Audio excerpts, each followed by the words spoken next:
Hey guys, what's going on? It's me, Paterson, and welcome back to a new video. Today, I'm going to be really quickly showing you 5 things that every graphic designer needs in 2020 and 2021. There are so many resources out there, so many companies telling you what you need to do your job better, but I think I found the best ones specifically for me as a logo designer that have helped me create better logos, stay more organized, but then also just look even better in my work. This video is brought to you by Skillshare. The first one is the typography cheat sheet. This is huge for anyone who does logo type design, anyone who wants to delve into the world of creating typefaces or making your own font. You need to know what each bit of the font means, because that gives you that look of professionalism, but also it's really easy to then describe what part of the typeface is different. But then also when you're designing a typeface or editing one, you can look very professional by saying that you need to change the terminal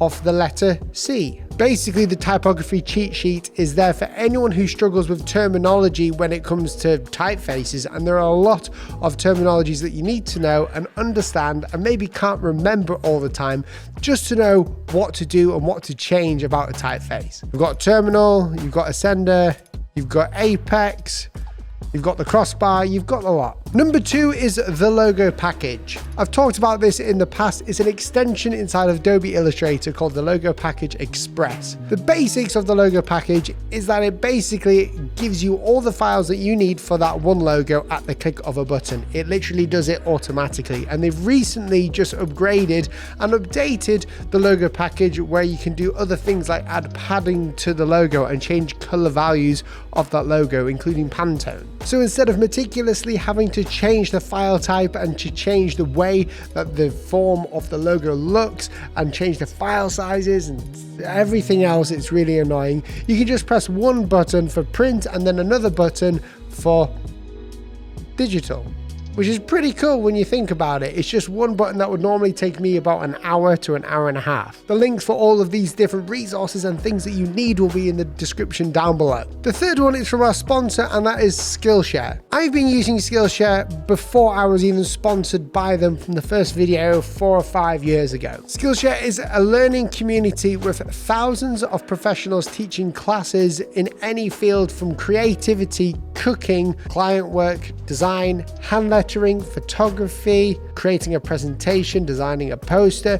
Anything that you would like to learn from a professional is on Skillshare. The coolest thing about Skillshare is not only that you get the classes, but you can ask questions to the tutor and the person creating the class within that class, and you can upload your work in there to show your tutor what you've done well. And this is a really great way of getting much needed feedback on your work. For the first 1,000 people to click that Skillshare link down below, you get 2 months of Skillshare Premium for completely free, and that means that you can watch as many classes as you like. I've also linked some classes down below that I think you'll really like as well, including Ian Barnard's, Aaron Draplin's, and loads more, so click the links down below. Once you've had 2 months free, it is less than $10 a month to have all of the classes on Skillshare at your disposal for your consumption and learning. So make sure you click those links down below in the description. Okay, number 4 is Fontself. This one ties in directly with the first one, which is the typography cheat sheet. That's really hard to say. Cheat sheet.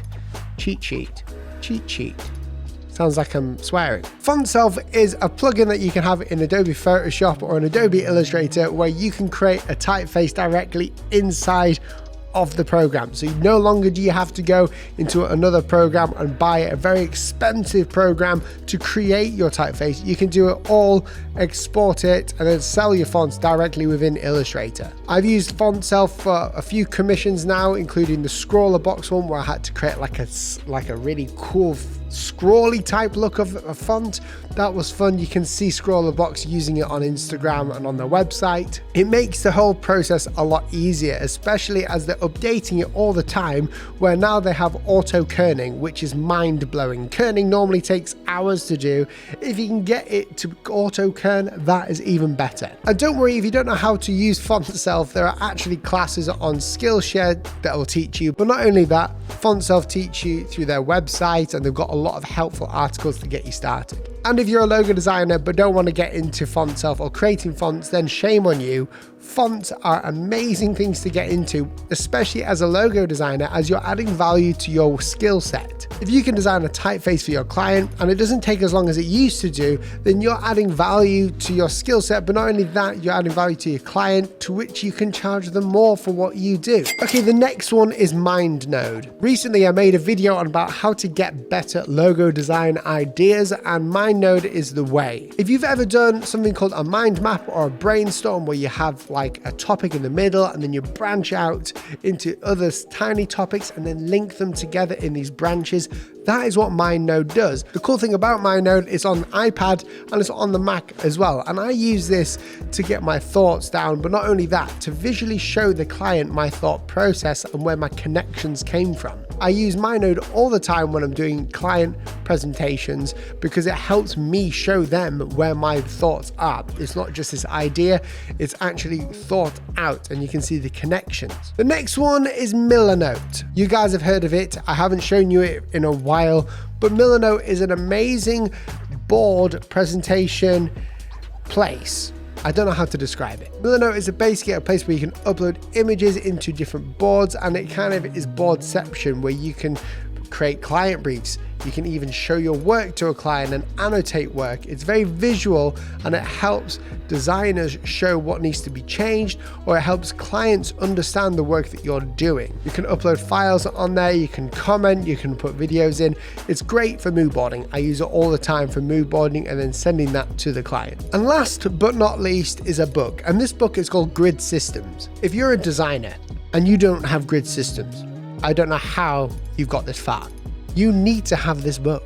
Grid Systems is quite an old book, but it's brought out on Amazon. I've read it a couple of times and I've skimmed through it quite often, as it teaches about the grid system in design and how to use grids correctly. Grids are very important in design. It's how you keep consistency, accuracy, scale. It's how you keep everything integral to the design process and to the brand that you're working for. Click the link down below if you would like Grid Systems. Well guys, hopefully that was quick as possible. Thank you so much for watching. If you like the video, press the red subscribe button, and also thank you to Skillshare for sponsoring this video. Remember, click the link down below in the description if you'd like 2 months free. The first 1,000 people who click that link get it, and I'll catch you guys in the next video. See you soon.